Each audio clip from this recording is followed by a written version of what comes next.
Hello, नमस्कार और प्रणाम। उम्मीद होगा कि हर कोई स्वस्थ और मस्त होंगे। देखिए, आज बड़ी VVI इम्पोर्टेंट टॉपिक पर बात करने आए हैं। बहुत सारे लोगों का कमेंट है, बहुत सारे भाइयों का कमेंट है। वही कमेंट को इस पर लिखकर और आप लोगों को सभी को कमेंट को एक साथ, सभी के क्वेश्चन को एक साथ जवाब देने का कोशिश की है। तो सबसे पहले बात यहाँ है कि एकाएक पहले क्वेश्चन हम पढ़ेंगे, उसके बाद बारी बारी से हर क्वेश्चन को बताएंगे किसका क्या मतलब होगा। तो चलिए देखा जाए। तो सबसे पहले बात यहाँ है कि क्वेश्चन है कि दाखिल खारिज कराते समय जमाबंदी नंबर गलत चढ़ गया है। एक भाई का कमेंट है कि दाखिल खारिज कराते समय जमाबंदी नंबर गलत चढ़ गया है। देखिए, अगर दाखिल खारिज आप करा रहे हैं किसी कारणवश से, अगर आपका जमाबंदी गलत चढ़ गया है तो सबसे पहले उसके लिए आप व्याकुल मत होइए।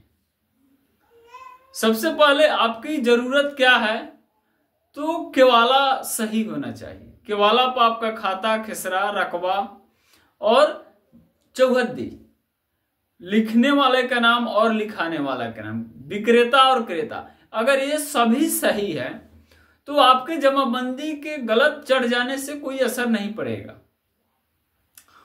ठीक।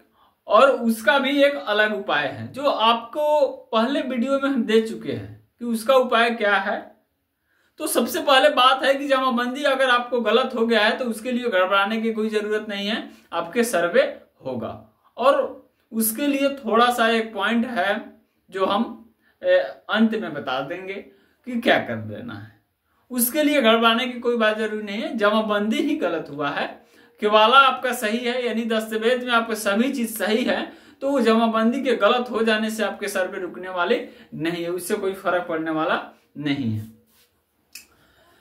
अगला है कि केवाला या दस्तावेज में खाता गलत हो गया है तो कैसे होगा।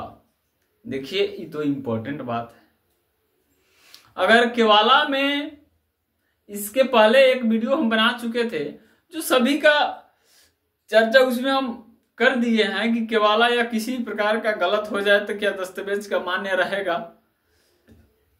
तो एक भाई का कमेंट है कि केवाला या दस्तावेज दोनों एक ही चीज होता है, में खाता गलत हो गया है तो कैसे करें।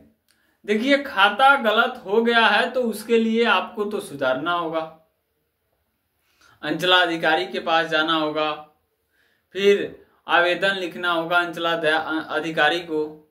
बहुत सारे टाइम आपको लगेगा, लेकिन अगर री रजिस्ट्री करवा रहे हैं तो फिर भी खर्चा लगेगा। और क्या, विक्रेता आपको फिर दोबारा रजिस्ट्री तो करेगा नहीं। तो सबसे पहले सिंपल तरीका, अंचला अधिकारी के पास आप एक आवेदन दीजिए। आवेदन देने में आप उस आवेदन में व्याख्या कीजिए कि कौन चीज आपकी गलती है, खाता गलत है या खसरा गलत है।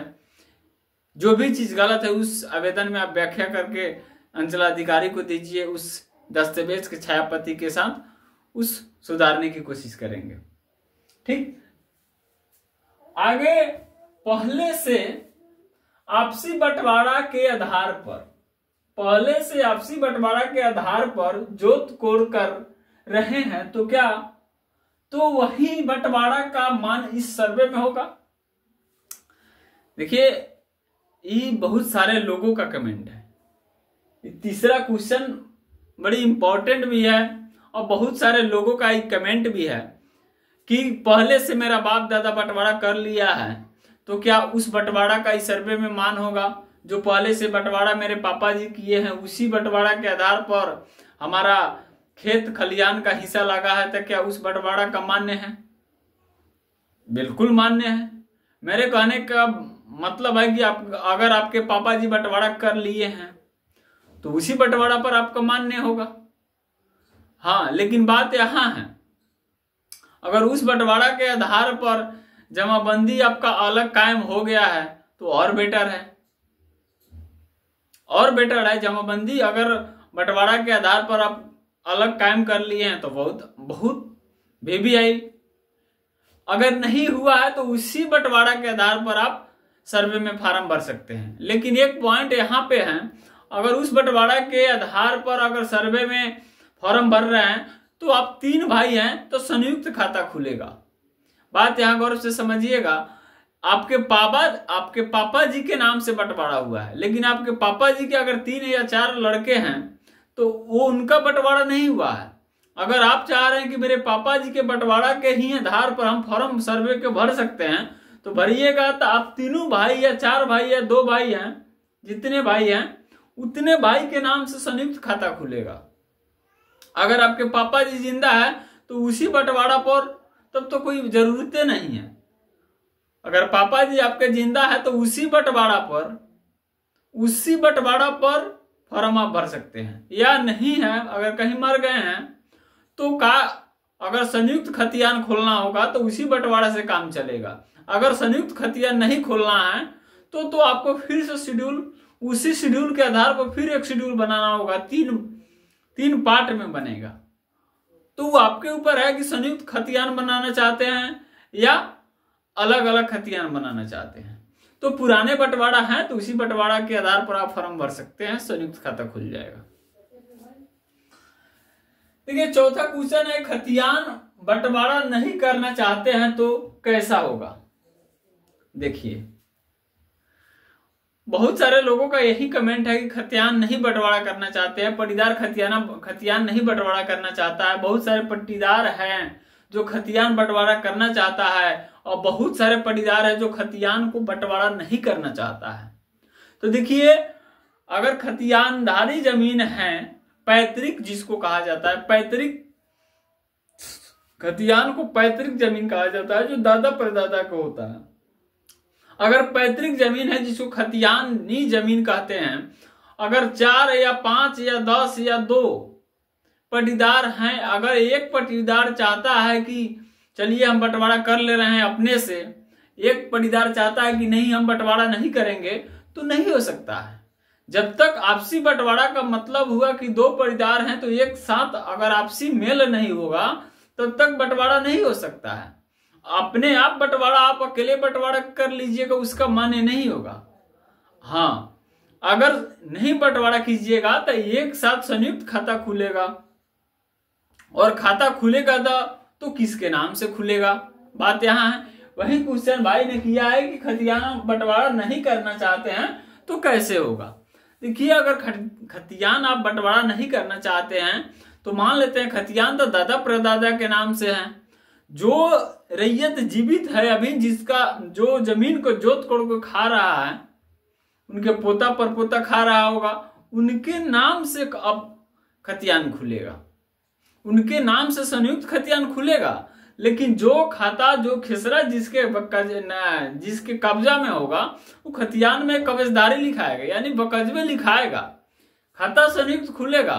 मान लेते हैं खाता 10 का जमीन है, क्या समझ लीजिए, मान लेते हैं ये प्लॉट है, इसमें 2 पट्टीदार हैं, एक खाता 10 और खेसरा 11 का है, तो इसमें अगर 2 कट्ठा का प्लॉट है तो 1 कट्ठा इसको और 1 कट्ठा इसको मिलेगा। तो वही खाता 10 और 11 खेसरा में जैसे लिखेगा 1 18 केस के बकजबे और फिर 1 कट्ठा सोहन के बकजबे, वैसा लिख सकता है। बकजबे लिखेगा जो जितने कट्ठा में होगा, जिस खेसरा में जिसको जितना रकबा मिला होगा वो बकजबे लिखेगा, लेकिन खतियान उसका संयुक्त बनेगा, वह हिस्सा बराबर उसमें लिखा जाएगा। अगला क्वेश्चन है कि पुराने रसीद हैं अभी नया रसीद नहीं है तो फॉर्म में कैसे भरें। देखिए पुराने रसीद है या नए रसीद है उससे बात नहीं है। बात है कि आपके पास अगर नया रसीद नहीं है तो पुराने रसीद के साथ अपना फॉर्म भर सकते हैं। अगर नया रसीद है तो और अच्छा बेहतर है। अगर नया रसीद नहीं है आपके पास तो आप पुराने रसीद से के साथ आप फॉर्म भर सकते हैं। कोई जरूरी नहीं है कि नया रसीद ही होगा तो फॉर्म भरेंगे। रसीद उनके पास होगा जिनका दस्तावेज, जिनका जमीन का दाखिल खारिज हो गया होगा, उन्हीं के पास ये रसीद होगा। रसीद जिनके पास दाखिल खारिज जमीन का नहीं हुआ होगा उनके पास रसीद नहीं होगा। तो ये दिमाग में रखिएगा। बहुत सारे लोग कमेंट कर देते हैं कि मेरे पास रसीदें नहीं है। अरे भाई, रसीद कहां से होगा? आपके पास रसीद कैसे आएगा? जब आपके दस्तावेज का दाखिल खारिज यानी आपकी जमीन का दाखिल खारिज होगा तभी तो रसीद आपके पास आएगा। तो अगर पुराने रसीद है या नए रसीद है उससे बस नहीं है, कोई रसीद आपके पास होना जरूरी है। अगर नए रसीद है तो और अच्छा है, तो पुराना को रख दीजिए और नए को लगा दीजिए। देखिएगा, जो रकबा पुराने रसीद में था वो नए यानी ऑनलाइन रसीद पर रकबा सही नहीं है, तो क्या सर्वे होगा? क्वेश्चन भाई ने जवाब लाजवाब किया है, बड़ी अच्छा क्वेश्चन किया है इन्होंने। ये जो क्वेश्चन किए थे, ये नाम था इनका ऋतिक कुमार। ऋतिक कुमार ने क्वेश्चन किया था, जो रकबा पुराने रसीद में था वो नए यानी ऑनलाइन रसीद पर रकबा सही नहीं है, तो क्या सर्वे होगा? देखिएगा, रसीद के रकबा से कोई माने नहीं है। आपके रसीद पर रकबा सही है या गलत है उससे मतलब नहीं है। आपसे पूछ रहे हैं कि रकबा कैसे चढ़ता है और रकबा कहां से आता है, उसका मेन जड़ कौन है? आपके खतियान होगा, या दस्तावेजी जमीन है तो आपके पास दस्तावेज हो जाए यानी केवाला होगा। केवाला आपका मान लेते हैं 10 कट्ठा जमीन है, यहां समझ लीजिए केवाला, अगर समझ लीजिए कि यहाँ केवाला यानी दस्तावेज अगर 10 कट्ठा का है, वही रसीद, अब इसको मिटा दे रहे हैं, इससे कोई बात नहीं है, ये बता चुके हैं। अगर वही रसीद इसका 9 कट्ठा का है तो मानेंगे किसको? तो हम रसीद को मानकर तो नहीं चलेंगे। देखिएगा, रसीद पर नीचे वाले प्रश्न में लिखा रहता है कि कंप्यूटराइज है, इसका अगर किसी प्रकार का त्रुटि हो तो इस पर ज्यादा गौर करने का ध्यान नहीं है, यानी अगर त्रुटि भी हो जाए तो इसके लिए कोई बात नहीं है।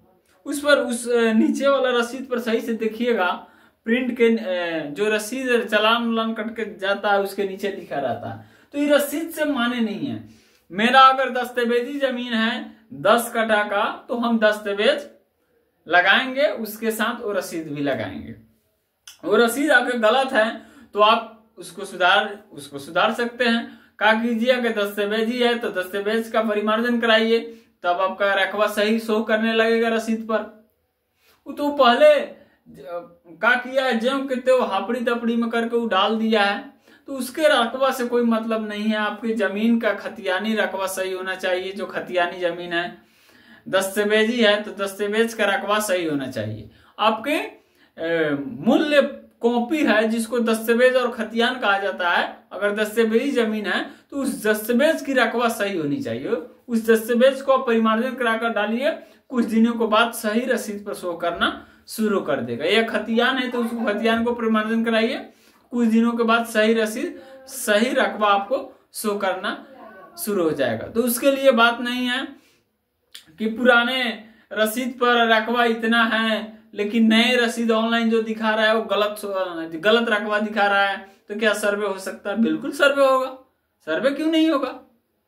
वो रकबा से, उसके रसीद का रकबा से मान्य नहीं है। आपके दस्तावेज और खतियान की रकबा सही होनी चाहिए। अगर उस तरह का है गलत तो परिमार्जन के माध्यम से आप क्या कीजिए, उसका परिमार्जन कराकर और कर्मचारी या सीओ से भेंट करके अपना उसको सुधरवा लीजिए और अच्छा हो जाएगा। चलिए, क्वेश्चन एक और है जो सतीश गुप्ता ने क्वेश्चन को किया है। क्या हम 2 शादी किए हैं, दोनों से बच्चा है? गलत क्वेश्चन हम लिख दिए हैं, दोनों से बच्चा है। क्या हम 2 शादी किए हैं, दोनों से बच्चा है, सबसे अधिक हक किसको मिलेगा या किसको होगा? देखिएगा, क्वेश्चन किए हैं सतीश गुप्ता कि अगर हम 2 शादी किए हैं और दोनों से बच्चे हैं तो सबसे ज्यादा हक किसका होगा?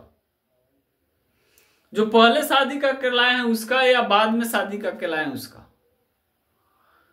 क्वेश्चन उसका बात यहां है कि देखिए, सबसे पहले बात यहां है कि इंसान को शादी तो एक ही करना चाहिए, लेकिन बात है किसी कारणवश इंसान डबल भी शादी कर लेता है, उसके लिए बात नहीं है। लेकिन बात हक और हिस्सा का है कि किसको अधिक मिलना चाहिए। तो देखिए, अगर आपकी सोच के आधार पर अगर आप सोचना चाहते हैं कि मेरे परिवार में किसी प्रकार का फूट ना हो, अगर किसी प्रकार की परेशानी ना हो, तो आपके आधार पर, आपकी सोच पर निर्भर कर रहा है कि आप क्या कर सकते हैं, कितना कितना दे सकते हैं। अगर आपकी परिवार एक साथ चलाना चाहते हैं या एक साथ उसको ले चलना चाहते हैं, किसी परिवार में फूट नहीं डालना चाहते हैं, तो आप हिस्सा राइट दे सकते हैं, बराबर बराबर दे सकते हैं। या अगर नियम से चलिएगा तो सबसे पहले जिससे आप सबसे फर्स्ट में मैरिज किए हैं उसको सबसे ज्यादा हक मिलना चाहिए, और मिलता भी है और मिलेगा भी। पीछे वाले को तो उतना नहीं मिलता है, लेकिन उसको भी मिलता है, लेकिन सबसे फर्स्ट मैरिज वाले को सबसे ज्यादा हक की चांस बनी रहती है।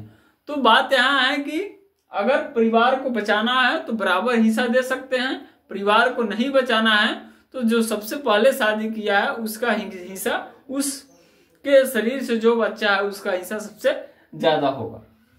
तो बात यहाँ है, इतना कमेंट बहुत सारे लोगों ने किया था, तो सोचे हैं कि कमेंट का जवाब दे, कोशिश किए हैं कि कमेंट का जवाब दे सकते हैं। और बात यहाँ है कि आप लोग जो कमेंट कीजिएगा, कोशिश करेंगे कि सभी लोगों का कमेंट को जवाब देने की कोशिश करेंगे। आज इतना ही। जय हिंद, जय भारत।